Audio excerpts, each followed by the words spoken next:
a weapon that was never meant to be perfect. In mythology, the most powerful objects are rarely born from peace. They are forged in moments of tension, moments where pride, chaos, and necessity collide. Mjölnir, the hammer of Thor, is one of the most recognizable weapons in all of myth. It commands thunder.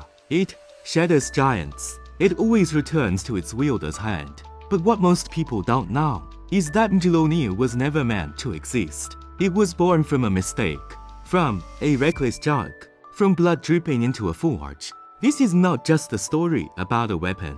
It is a story about imperfection, order, and why the Norse believe that true strength is never clean. The Norse universe is not stable. It does not exist because everything is good. It exists because opposing forces are held in balance. Gods and giants, fire and ice, creation and destruction. At the center of everything stands the world tree, Yggdrasil, binding together 9 realms from Asgard, the home of the gods, to Midgard, the world of humans, to Jotunheim, the land of giants. The gods do not rule because they are eternal. They rule because for now they are strong enough. And among them stands Thor. Thor is not a strategist. He is not subtle. He is not wise like Odin. He is force. He is the living embodiment of defense, the shield between the gods, humanity, and annihilation. And yet, for all his strengths, Thor is nothing without his hammer. Loki is not evil. That distinction matters. He is chaos with intention, a catalyst, a reminder that order is fragile. Loki lives among the gods, not because he belongs, but because he is useful, and because Odin, in his wisdom or arrogance, believes chaos can be controlled. One day, Loki decides to play a joke, not a clever one, not a necessary one, a cruel one. While Sif, Thor's wife, goddess of fertility and the earth sleeps, Loki cuts off her golden hair. This hair is not vanity. It represents fields of grain, harvest, life itself. When Thor sees what has been done, his rage is immediate and physical. Loki is moments away from being torn apart, and for once, he understands. This is not a game he can talk his way out of. So he makes a promise. He swears he will replace Sif's hair, not with illusion, but with something greater, something eternal. Loki travels to Svartalfheim, the realm of the dwarves. Dwarves are not gods. They do not command lightning or fate, but they create what even gods cannot. They forge reality into shape. The first craftsmen Loki approaches succeed beyond expectation. They create golden hair that grows like living grain, a ship that always finds favorable winds, and a spear that never misses its mark. But Loki's nature betrays him.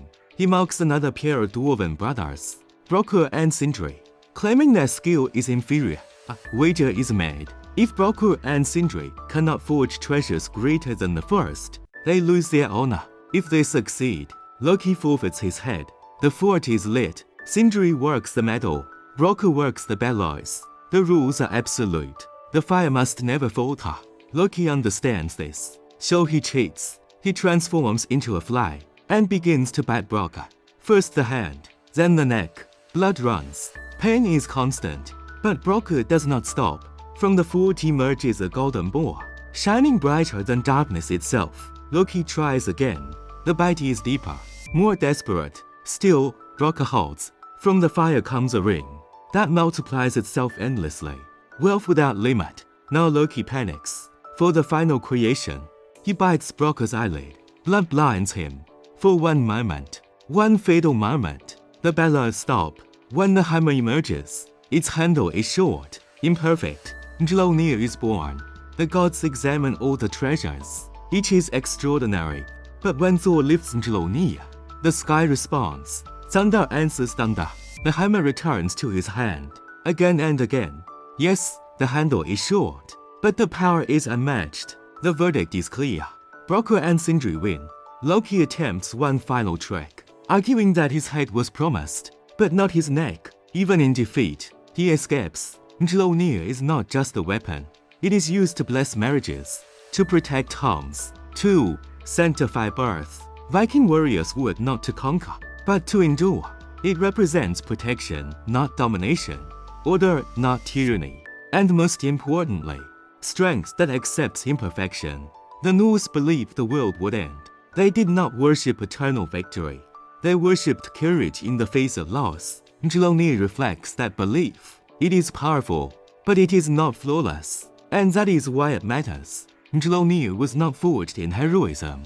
It was forged in error, treasure, and blood. And yet, it became the symbol of protection. Because the Norse understood something modern culture often forgets.